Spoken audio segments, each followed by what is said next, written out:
Hello everyone from Tony, the Scarred Ghost. Today I'm super excited to have here a person of the XR space that I esteem a lot, which is Benjamin Lang from Road to VR. And we're going to spend some time together talking about a lot of cool things. Hey Ben, thanks for joining me. Thanks for having me, Tony. It's nice to finally have a kind of formal conversation here after, we've interacted for so many years in the industry. Yeah, I mean, it's been a long time for both of us, even much longer for you. But we'll talk about this. But let's start by I guess that maybe there are still a couple of people, I guess maybe just a couple that still don't know you. So can you introduce yourself for these two people? Sure. So I'm Ben Lang. I am the co-founder and executive editor of roadtovr.com. I started this back in 2011, so we're coming up on 15 years next Wow. month, I think.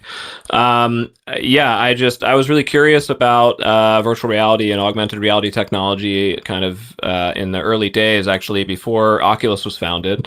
Oculus was founded like late 2011, maybe early 2012, or at least the Kickstarter was 2012 for the original Oculus Rift. So I was a little bit before that, and nothing was really happening, in the space at the time. My curiosity was really, where did virtual reality go? A lot of people are familiar with, the fact that in the late 80s, early 90s, there was VR kind of had a moment in the spotlight. There were things happening, but it kind of just completely petered out. And by the time that I had started Road to VR in 2011, there was no real such thing as like a consumer VR product on the market that you could just go buy. It was all like the stuff that did still exist was all medical, high end military. It never happened for consumers. So I was like, what happened to that? So got really curious about where the technology was then and where might it go, right, 15 years later. And hence Road to VR. So I wanted to sort of chart where we were and where things might go in the future. And now here we are. We went from when I was writing about kind of just scraps of information to a couple years later we had the Oculus Rift Kickstarter and what we started to call the VR community like starting to come along. Now everybody says the VR industry or the XR industry, this is a whole multi-billion dollar industry that's grown up, and I've watched it from the beginning to today. So I have luckily a lot of context for what's going on, and I've been reporting on all of that as we've gone along, and hoping to try to help people understand where we're at, and again, where it's all heading.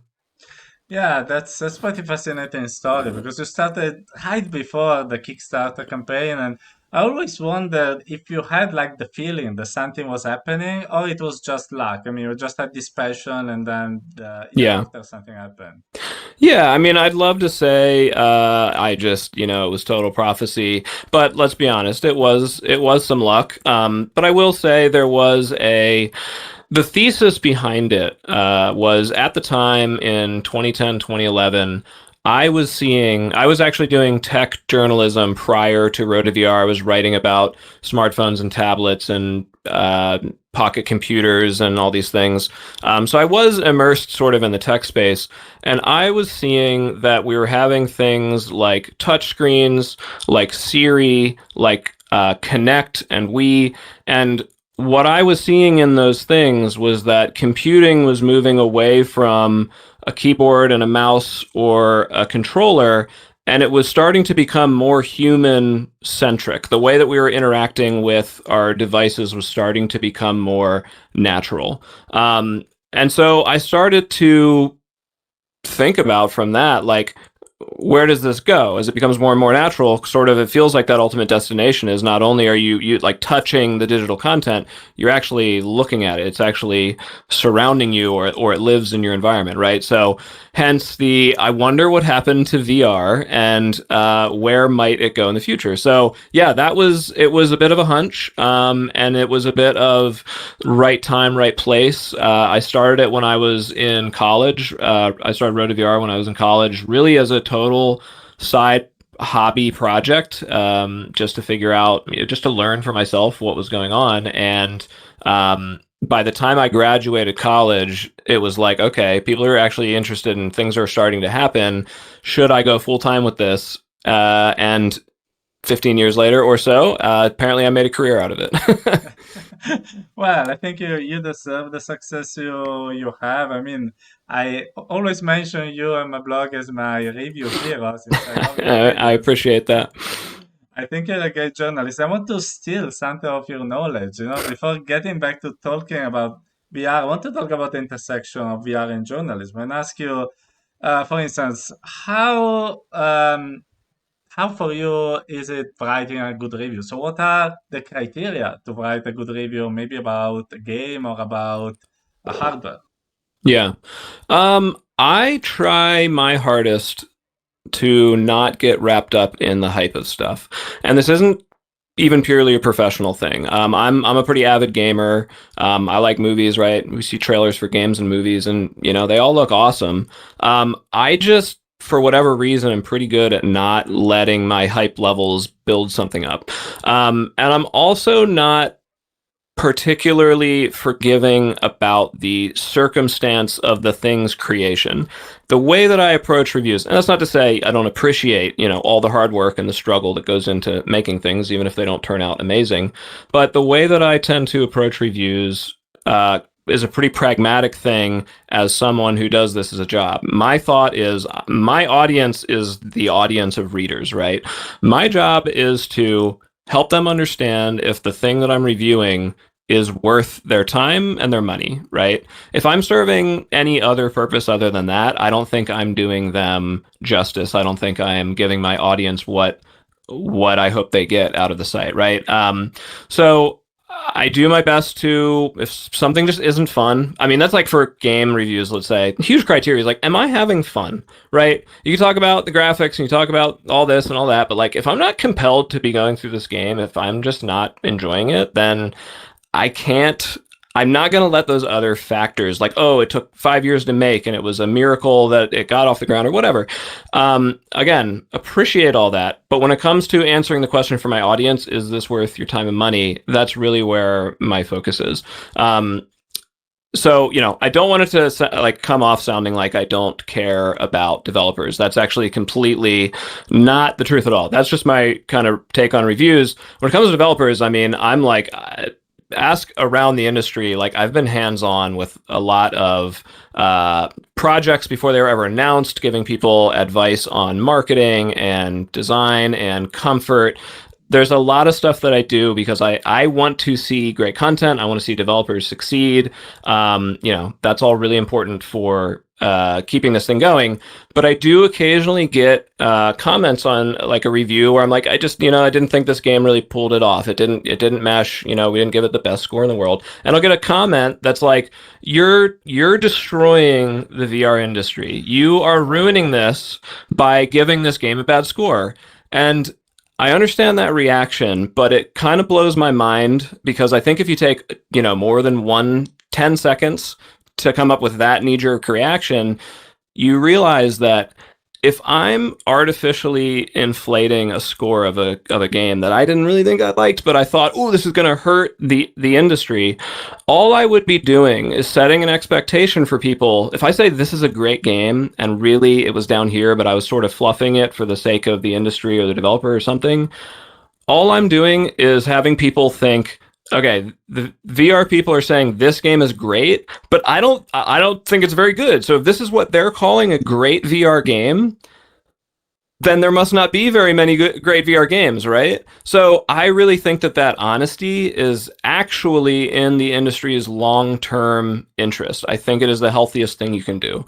I don't think this is, for me, it's not about cheerleading. It is about trying to give constructive, honest feedback and help people understand, is this product or game for them? And hopefully that honest feedback means that, developers can change and see what needs to be tweaked instead of just saying like, this game is amazing when it's just not, right? So yeah, that is my approach to reviews. But again, it's not that I don't care about the industry. It's that I genuinely think that this approach to honest, objective, and trying to keep everybody like on the same page and not being super promotional, I think that is in the industry's interest in the long term. I think that's very wise. I totally agree with you. Also because anyway, people then play the game, and if it is not good, they Yeah. immediately comment it saying that it's bad. So it makes no sense to lie about stuff. And this is a very good way of working, let's say. But do you think there are also some rules that a good VR journalist should follow? More in general, not only about reviews, but maybe also about sources, about rumors. We have a lot of them. Yeah. Well, do you have some, let's say, lessons to share about how to be a good PR journalist? Yeah, I don't think it's even unique to VR. I mean, there's a lot of basic stuff, right? I mean, as any journalist, you should be confident in the information. If you're not confident in the information, you should say this is a rumor. We haven't verified it. We I would say are fairly unique in this sort of day and age of media in general, which has become very influencer heavy, which the sort of I wouldn't call myself an influencer, not in the way that most like marketing or PR people use the term. We kind of live in this world where influencers are sort of an outgrowth of marketing, and so they're many of them, not all of them, are kind of the hype people for some of these products and services and whatever. They form a close relationship with some company or many companies to get products, and they know in the back of their head, if I'm not saying good things about this product, then I'm not going to be on this company's good terms anymore. I'm not going to get the cool freebies, blah blah blah. So we really try to, from the very beginning, have steered Road to VR toward more journalism than sort of in like journalism and reporting versus influencer marketing. So we have a very strict line on, if people approach us all the time with the same kinds of deals and perks and things that they go to with, for influencer type people, and we just have a pretty hard, line and set of rules to guide how we're going to handle that stuff. So for instance, many games will send influencers like a swag kit with and all kinds of cool stuff, statues or I don't know, memorabilia from the game, and they expect influencers to, post coverage on this and say, this is so cool. I got this figurine from the game. I can't wait to play it. It's awesome. Look how cool it is. And our stance is when people come to us asking if we want that swag kit, we just say, we appreciate the invite, but if it's not directly related or necessary to our coverage of the thing, then we would politely decline. And it's a lot of little details like that we really try our best to, keep in place and stay honest to, stay truthful to make our reporting good. I will say, for a lot of people, this doesn't matter one bit. We have passed up tons of money over the years in deals and blah, blah, blah to do this stuff because I personally think it's important, and it is the kind of reporting and information that I would like to read is from sources that do these kinds of things. Most people don't really care. So it is an unfortunate reality of the media landscape that we live in that by doing these things, you actually make it harder for yourself in terms of running a sustainable business. We've managed to get by because we're a scrappy team and we know what we're doing. But it is the harder path for sure. But I wouldn't do it any other way. It's just so important to me, and I hope that maybe one day people will be a little more willing to support people who operate in this way in their interest, not in the interest of advertisers or marketers or these other kind of parties that are behind them. Well, that's very interesting. By the way, if I can tell you an opinion from outside, actually, your VR had very high reputation because people can feel that you are very serious and not, let's say, Appreciate that. bought by gifts or other stuff like that. So it will pay in the long run. I'm pretty sure about that. But in the short run, it's problem for the money. I mean, we all know that we are not in the best moment for the ecosystem. So, but compliments of what you're doing. And since Thank we you. all love your magazine, actually, many people, me included, in the past, for some things I did, try to get coverage on your magazine. But you're mostly two people, you and Scott, that write most of the articles, and of course you cannot write 50 articles per day, so you have to be very Yeah. selective. How can people, let's say, be chosen as the topic of some articles you're writing on your blog, on your Yeah. magazine? Sorry. It's a good question. And yes, I've definitely fielded incoming, things from you and cool stuff that you've done. And we've also reported on some news that you've broken and stuff like that. So we do source you. But to go back to what I was talking about, we try to be kind of objective with our coverage, right? We love you. We love the stuff that you do.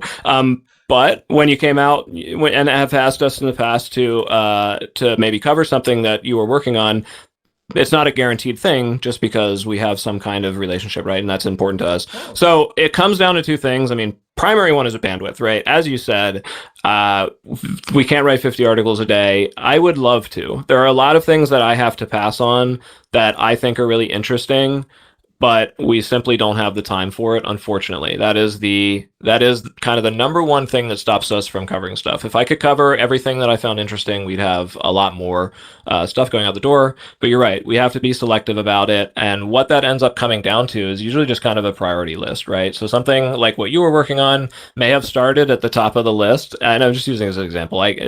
This wouldn't be exactly how it happened, but it might, I might be going through my inbox and through my feeds and looking for what I'm going to cover in a given period. And that thing might have been at the top of my list. And then maybe I get through and there's some other thing up here and another thing. And I start on that list and I just don't always make it to the bottom of that list, unfortunately. We really do our best, but we're trying to balance solid reporting and giving a lot of context and analysis in our articles compared to just repeating what a company has said, that you could just go read what they already said, right? So we spend a lot of time trying to make sure that our reporting is adding some value, as opposed to just sort of rehashing the facts out there. And unfortunately, that takes quite a bit more time. So I would say in terms of like, okay, we want to pitch Road to VR, how do we do it the best way? Please email us or reach out. Like, I read all of it. I can't always respond to all of it, but I read all of it. I appreciate it. I appreciate seeing what people are working on and what they're doing. And I would say I've covered some really small projects that maybe somebody thought, yeah, it's not even worth a pitch, like whatever, that I just thought was really unique and interesting. And for whatever reason, I wanted to highlight this thing. For me, it comes down to a lot of like interesting, design and interaction and development stuff I find particularly intriguing. But of course, we have to cover, the major news stuff anyway. So I would say, comes down sometimes to individual sort of reporter interest, right? So we have me and Scott who are doing the vast majority of the content on Road to VR, and we, as two different people, have different interests and things that are going to pique our interest and that we're going to want to write about. So I think if you want to pitch us or really any other publication, rather than just throwing something at the publication as a whole, go to some authors that have written about similar things that you're working on and get an idea of, okay, this person tends to cover, let's say, new launch trailers for games, right? If there's one person that really focuses on that, try to reach out to them specifically and say, hey, I've read your reporting. I see what you do. I love that you keep me up to date. I like, make an effort to understand who you're actually talking to in the first place. I think that goes quite a long way, compared to just sending a generic pitch out the door. And yes, that's more work, of course. In the day and age of AI, you can get a real leg up on that by getting some information and maybe using it to write more custom prompts faster than you would have been able to do it by hand. So there's a lot of different things out there, but for us in particular, definitely reach out. You never know what really might pique our interest, and keeping us up to date. There have been some projects where somebody has written and we read it and we just didn't have the time to do it, and then on the third time that they sent us information and they reached a certain milestone, we said, oh, this has reached a point where we think we'd like to cover it now. So it's not like oh, we just one and done, get out of there. It's really sort of a combination of our bandwidth, our interest, and again, we love to stay up to date, even if we're not necessarily able to write about everything people send us. Like, please keep it coming. We like to be in the loop and seeing what's happening. Well, that's a very good suggestion to all the people outside there, and especially some category of people I'm interested into. It is the VR indie game studios, because there are many people with small studios that try to succeed in this space where it's very hard to be noticed by magazines, to be featured on the stores, Yeah, because that's a huge problem.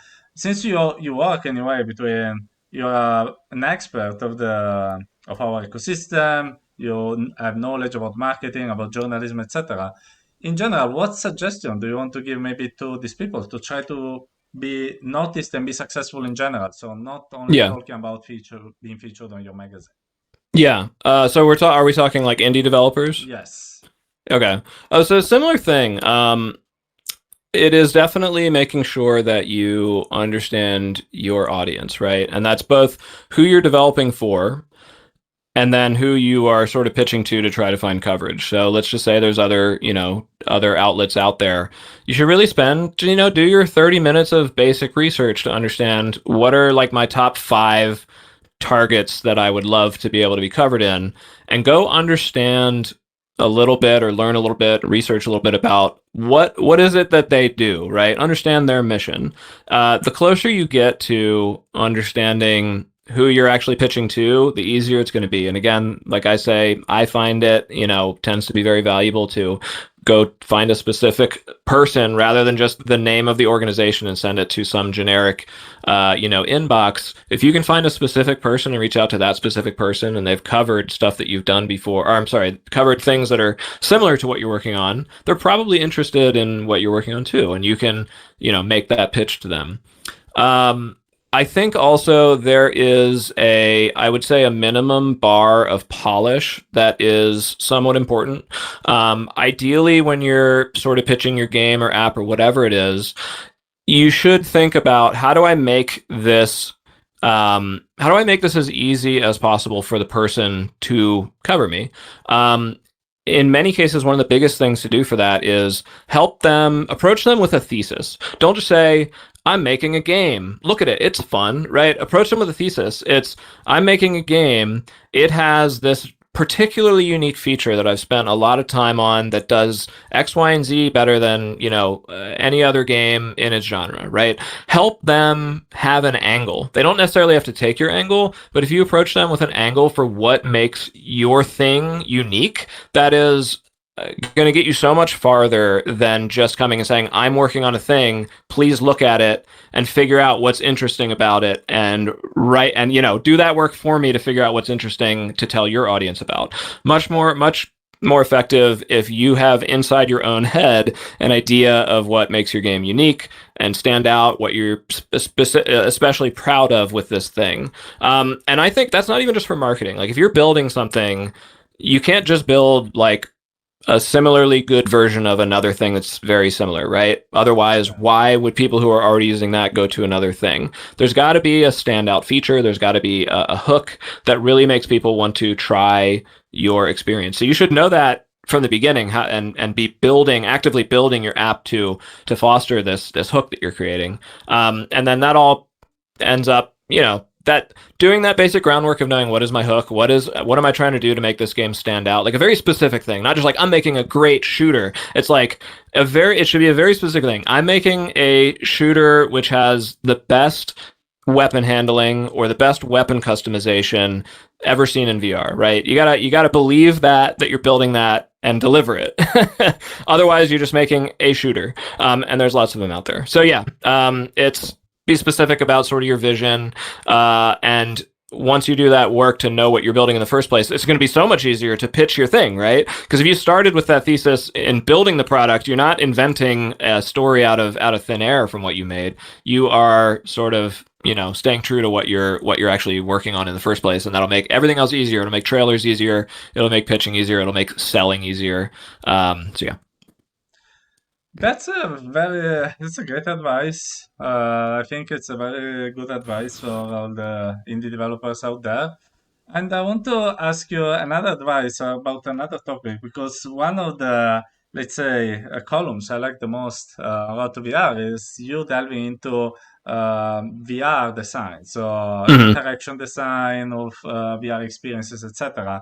And I know you wrote quite a good number of articles about that. You cannot summarize them in 5 minutes now, but if you can choose maybe a couple of suggestions you want to give people in general about how to design their experience so it's good to Yeah. use and maybe also memorable, that would Hmm. be great. Yeah, that's definitely a tough one, because it is a huge, huge area. And so, yeah, I try my best in my coverage to help sort of raise up and highlight the design side of VR development. I think and AR, XR, all of it really. I think there is a huge emphasis on the sort of coding or programming side of development, and I don't see nearly as many resources on the design side, which I think for VR is extremely important because, on the one hand, it's more challenging because it's 3D, and on the other hand, well, it's multi-dimensional. It's not, Yeah. your mouse and keyboard input. But on the other hand, it's newer. We can't carry over so many of the paradigms that have, come up over the last 25 years of gaming, of flat screen gaming design. They just don't translate. I see I see this mistake happen a lot. Like, you'll have someone who says, "Okay, I want to make an RPG," so they take what a flat screen RPG looks like and kind of bring it into VR, but they don't do the heavy design work, right? So you'll have like a VR RPG with like a laser pointer inventory management, and there's like a lot of inventory management, and like pointing with a laser pointer and dragging and dropping and equipping my stuff by dragging a square picture onto a picture of my guy. That's not necessarily fun in VR. And so if you don't do it's the difference between taking a concept and taking a feature. So, if UI management with a big grid and a bunch of icons is a feature, you don't want the feature, you want the concept. In RPGs, it is fun to get equipment. It is fun to equip new stuff. It is fun to get those upgrades, right? But the fun part is not using the laser pointer or using your mouse and dragging it around, at least not in VR. So you need to think about, how do I bring inventory management to VR in a way that is native and enjoyable to VR instead of just bringing the feature as it was built on flat screen? And you can say this about so many things, and it's hard, right? To completely, like, the way that flat screen inventory management works, there's a common set of ideas now that most people understand, and when a new game comes up, they pretty much bring those ideas over, maybe like little tweaks here and there.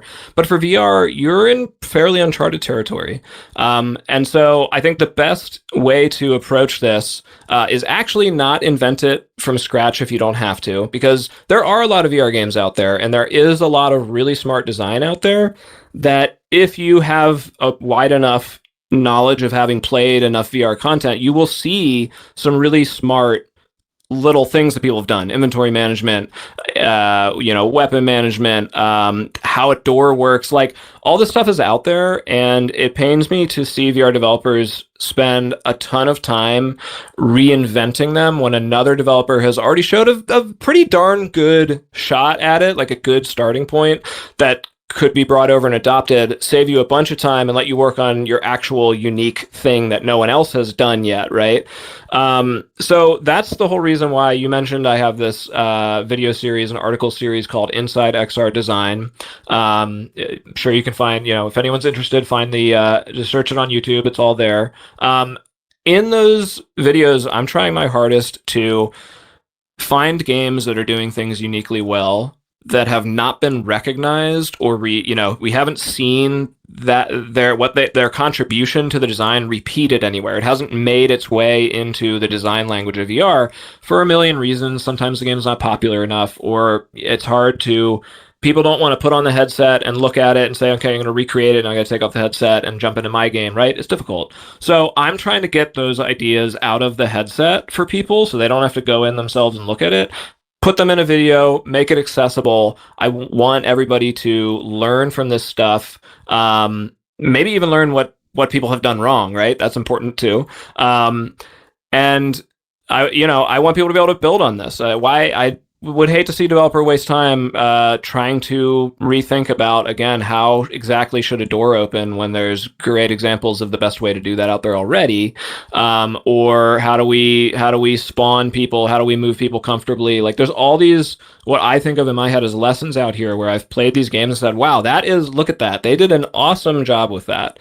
For instance, the cover system in Synapse comes to mind. You can like grab any wall with your hand and you can move your body around with it. And it makes this really natural peaking, cover system that I haven't seen replicated in a lot of places. And then you'll have games where it's functionally a cover shooter, but they don't give you that tool. They just expect you to be crouching down, and it's sort of a worse experience for it.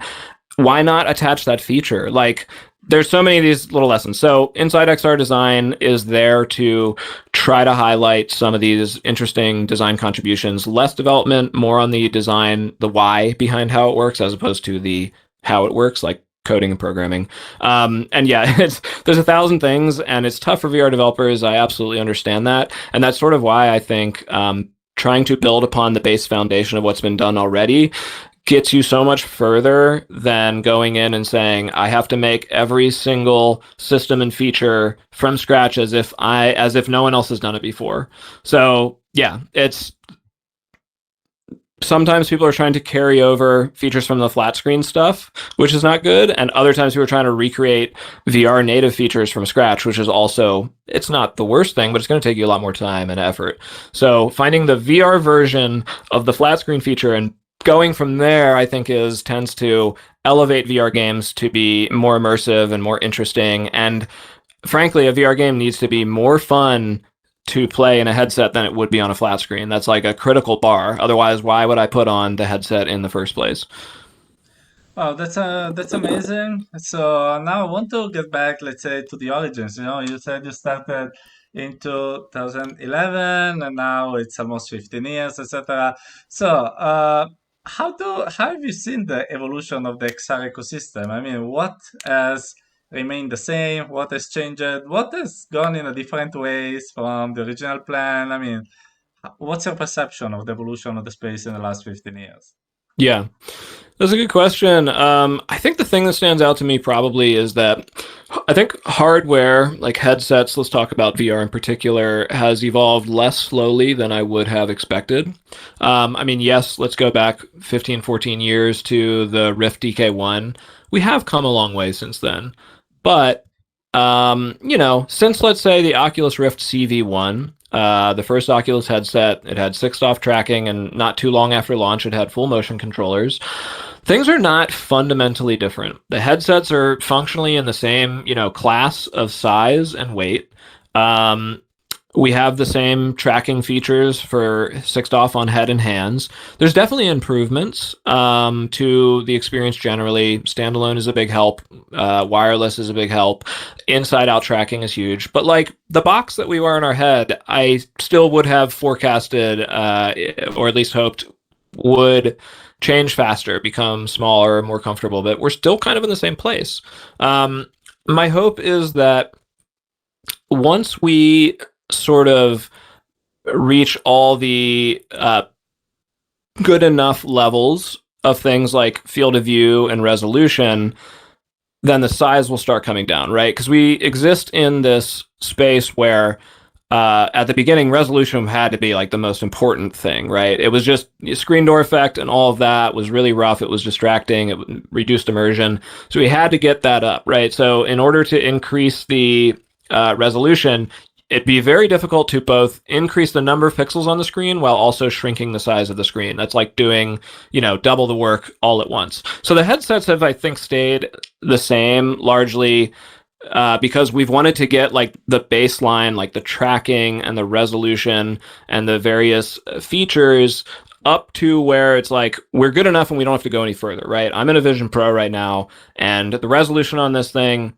I would be fine if it stayed this way forever. There's diminishing returns. It could get a little bit better, right? But it's really quite good. And if I was given the choice between double the resolution on the next version of this headset or half the size of the headset, I would 100% go half the size on the headset, right? So I think we are just hitting this peak, hopefully, where we're kind of maxing out on the features that we even want in the form factor, and then hopefully from there the emphasis becomes smaller, more comfortable, etc. On the software side of things, I still sort of I'm still waiting patiently for something like Vision Pro to become closer in cost to Quest, because that competition is extremely healthy and it's been missing in the VR industry for a long, long time. So, Facebook Meta has been here for since the beginning essentially, and their approach from the very start has been, let's aggressively subsidize these devices to make them affordable and get them in the hands of people. And that's nice for consumers in the short term, no doubt, but it's made it extremely difficult for real competition. So you had companies like HEC and Valve and even Microsoft and some of their partners making headsets, but it was extremely hard for any company to make a headset that was, even if it was comparable in quality to what Facebook was making, it was extremely hard for them to make it cost the same, right? It would just inevitably be more expensive. And that sort of makes the competitive landscape extremely difficult to break into, which means the kind of leading player, which has been Meta for the longest time, kind of just doesn't need to respond too much to what other headsets are doing well, because they know, like, yeah, you might have a cool new feature or better resolution or wider field of view or whatever, but our headset is half the price of what you're charging, right? That just makes it really hard for anyone out there doing something better to really influence and push Meta to be more aggressive or more innovative. And this is just the nature. This isn't unique to the VR situation. This is the nature of competition in general. So now that Vision Pro is on the market, and it has been for almost 2 years now, we are starting to see some real competition, which is weird because this headset is way more expensive. But Apple has done, whether it's their brand or just the work that they're doing, whatever it is, Meta has been a lot more responsive to what Apple has done. I think because Meta understands that Apple is a true competitor at their scale. Even though this headset is so much more expensive than the Quest headsets today, Meta has made a lot of changes that are improvements or features that have been added from Vision Pro. It's not to say that they're not doing other cool stuff on their own and have other features that Vision Pro doesn't have. But it is the first time that we're really seeing them respond. And that's making headsets and VR better for everybody, right? If one company comes up with a really cool idea that just works really well, the others hopefully should adopt it and give that to their users too. So I'm really looking forward to this headset or future versions of this headset to come down much closer in price to where Quest is at, because it's going to amplify that competition. It's going to make Meta respond faster and be more innovative to retain customers who might otherwise say, yes, the Vision Pro, whatever 3 it's twice as expensive, but it's got a lot of great stuff, as opposed to just being just as good, but still twice as expensive, right? So I'm really looking forward to that. And I think that's going to, if I look back over the last 15 years and then ahead to the next 15 years, I think the next 15 years, because of this competition, also with Android XR and Google and Samsung coming in, I think the next 15 years are going to show a much faster pace of improvement compared to what we've seen over the previous 15. Again, form factor, look back at DK1, I'm in a Vision Pro. Functionally, we're still in the same class, size class and even weight class. So yeah, I'm really looking forward to that competition really finally coming online, right? I hoped years ago Apple would have jumped in to make this happen sooner, but things take a little longer than they seem. But I think once that happens, it's going to be a really good thing all around and going to lead to better products, more adoption, lower costs. Well, that's been a great summary about the past 15 years and maybe some cues about what is going to happen in the future. But what about the present? Because we are in a bit of a transition phase, like where mixed reality didn't really take off. Meta is changing its priorities. I mean, Connect, most of the talks were about smart glasses and Horizon Worlds. I mean, there was some mention of the Quest, but seems not to be the top priority. The Apple and Google are coming, but are still another category. So, how do you see the current situation? How would you describe it? Yeah, it is a really interesting time. I think, Meta, I don't think it's their official slogan anymore, but move fast, break things was for a long time their ethos, and I think it kind of continues to be. And for web development and app development, maybe that worked really well. I don't think it works great, or at least we haven't seen it work particularly great when it comes to like a brand new medium like VR. I think when if you're just building and iterating on apps, that's good and great, go for it, go to town. But when you're like making fundamentally new like interfaces and paradigms for how people are going to interact with this stuff, I think it really benefits from having a strong foundation and a strong vision for how it should work and how it should feel, as opposed to saying let's just keep making stuff and then see if people like it and then try to make it more. It's like they've meandered a lot. I see this particularly in the software. I think Meta's hardware is really great. Their hardware team has always been good. They've delivered some of the best, consistently some of the best headsets on the market from a hardware standpoint. But on the software, it just feels like there's not a whole lot of. It just feels very scattered. It feels like there's a lot of people who want the headset to do a lot of different things, and it ends up not being particularly cohesive.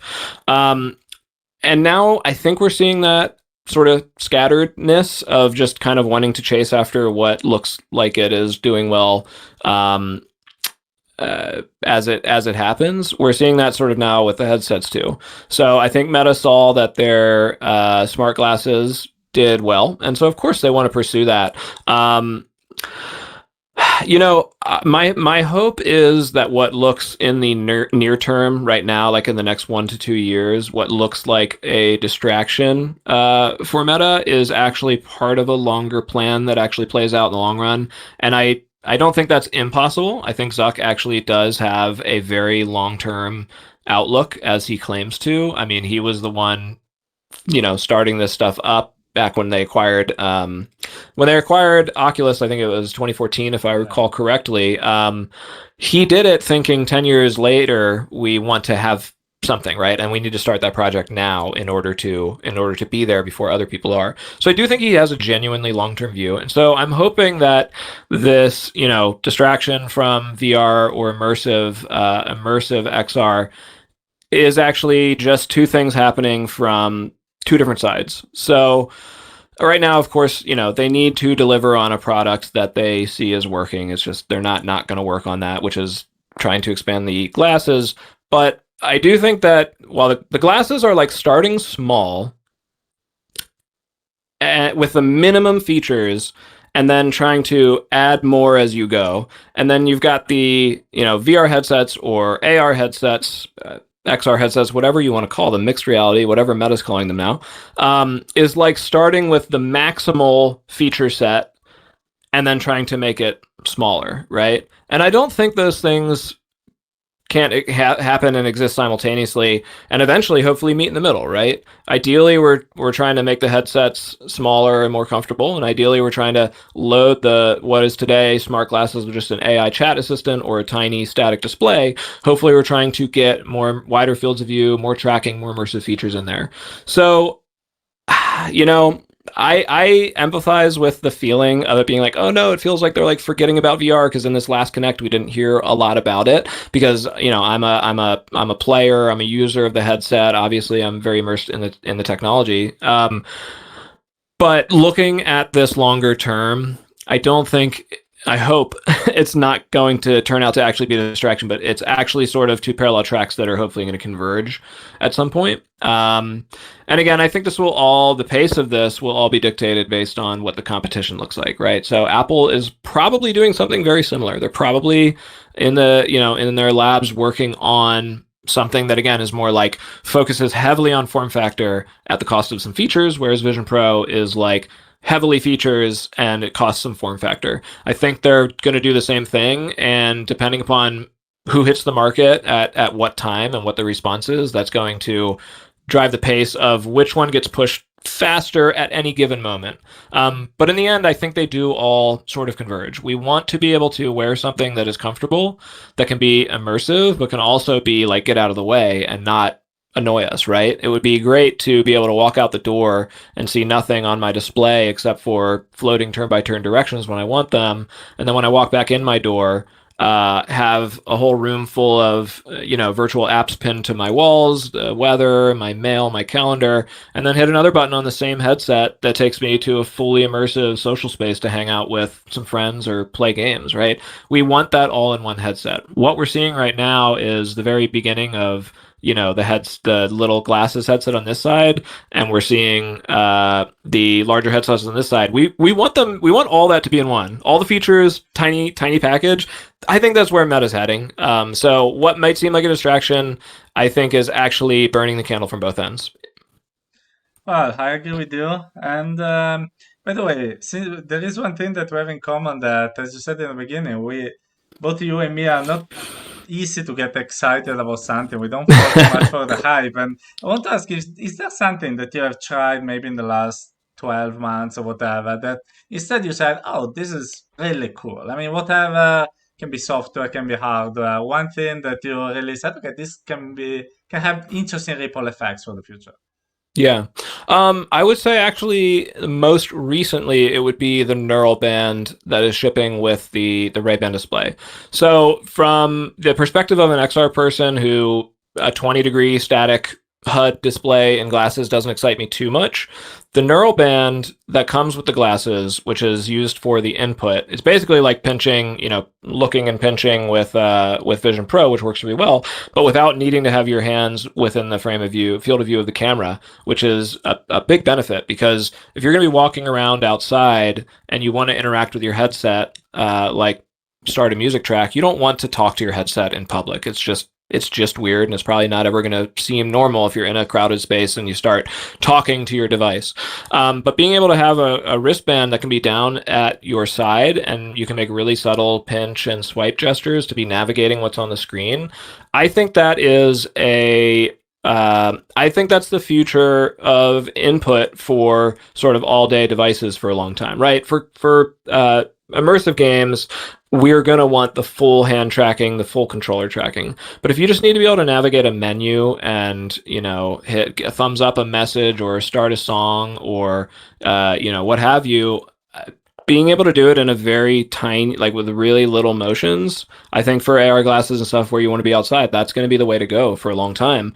I think it's very smart because it's already functionally a device people wear, right? They could easily make it a watch. They could easily make it a smartwatch, health tracker kind of thing.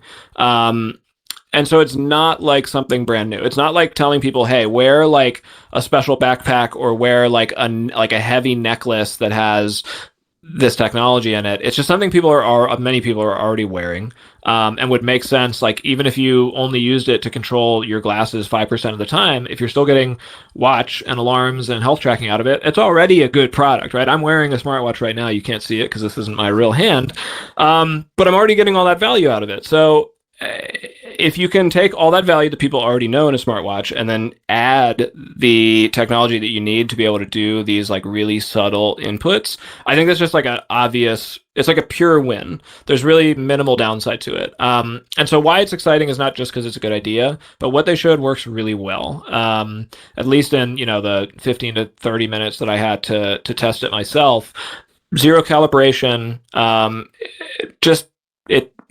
swipe, tap, pinch different fingers. It's all working.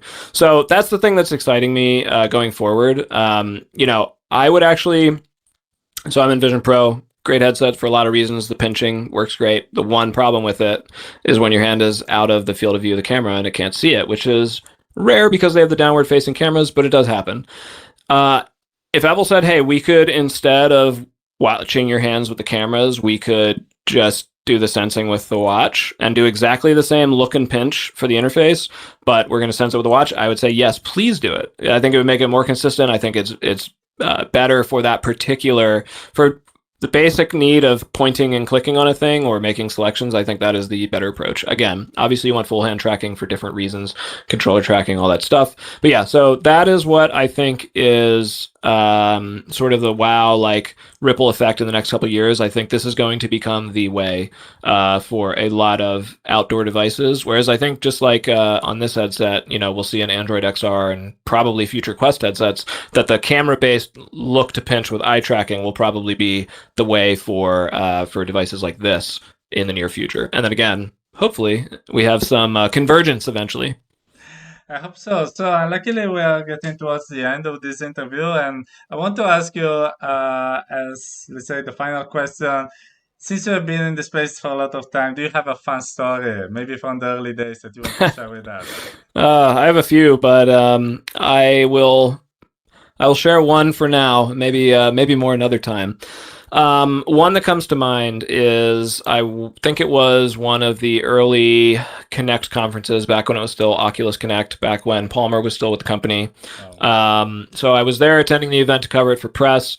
At some point, I can't remember the exact circumstances, but I think I was invited back to the house where Palmer and like some of the early like Oculus people, I think they were living there at the time. It was in the Bay Area. I think they had like 10 people living in one house in the Bay Area because they were like, they were pretty young at the time and they were just like, let's all crash and jam. And they were having fun and hacking, stuff together. And they're hardware and, software nerds together, basically hanging out. So somebody invited me to come back and be like, hang out after the conference for a little bit. People from the industry are coming back and hanging out. So I went and was chatting with Palmer there and some of his friends and people he was working with. And at some point they were like, I was like, what is that thing? What is that big metal thing right there? Why is it in your kitchen or wherever? It wasn't like in a workshop, I don't think. It was just like on their kitchen table or something crazy. I was like, what is that? And Palmer was like, oh, it's a ramjet. And I was like, what is a ramjet? And he explained that this was some, novel type of engine that has particular pros for, I don't know, I can't remember the exact explanation, but it was this like, it was a funny moment for me to realize that like Palmer and his friends were such nerds that they were like working on this completely other technology other than VR after having just been acquired by this company. They're still nerding out and working on like other crazy projects. And why this is funny to me is not just that, but this interest in like ramjets, which I think they were using for like basically launching miniature rockets and just figuring out how to do that better and better.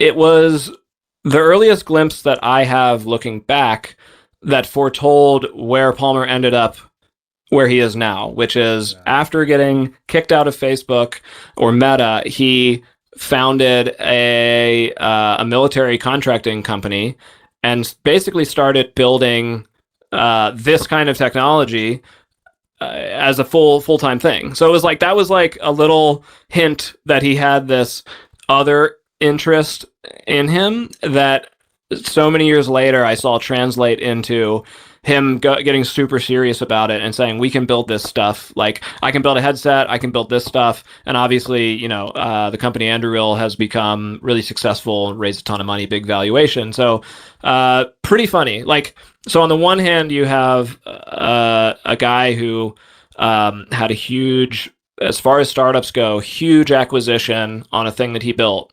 And then had this middle time where he eventually got kicked out, and then over here founded another company and had another, not an acquisition, but huge valuation. But at the same time, it's this guy who was like had a ramjet in his kitchen and was like, "Yo, come hang out and like have some beers or whatever after the conference back at like our tech frat house, essentially." So it's just funny. It's just funny to see the through line there after so many years. And Palmer remains a really interesting character. He always kind of has been. He hasn't not exactly been the typical tech guy. So it's been cool to see. Wow, that's amazing. The final question is always the same. Is there anything else you want to say? The mic is yours. Um, Please check out Inside XR Design. I really put my heart into the episodes that I'm making, and then again, the goal is really to share with people what I think is design that is worth knowing about. There are some hidden gems in there. There's some details from bigger games. I really hope that I can save people time and give you the lesson without having to put on a headset and play through the full game. This is just, this is stuff that I've seen from playing games over the last decade in VR and finding where stuff works so well that is memorable, really memorable to me. I've gone back to some older games that are still doing things better than we ever see in new content today. And for the most part, I think the reason we're not seeing that is simply because these are sort of hidden things. It's not obvious to know where to go to find these little smart designs when it comes to VR interaction and such. So if you're interested in development design, check that out. I hope you learned something maybe that you hadn't seen before or inspired by something. And again, hopefully, I would love to see people see something that inspires them, build upon it, and show everybody how to do that thing even better, right? It's sort of the on the shoulders of giants kind of situation. And we need that to be happening more in VR, I think, than it is. So, yeah, hopefully there's some value there to be had for people. I think we're up to like almost 2 hours of content on that series, and more to come.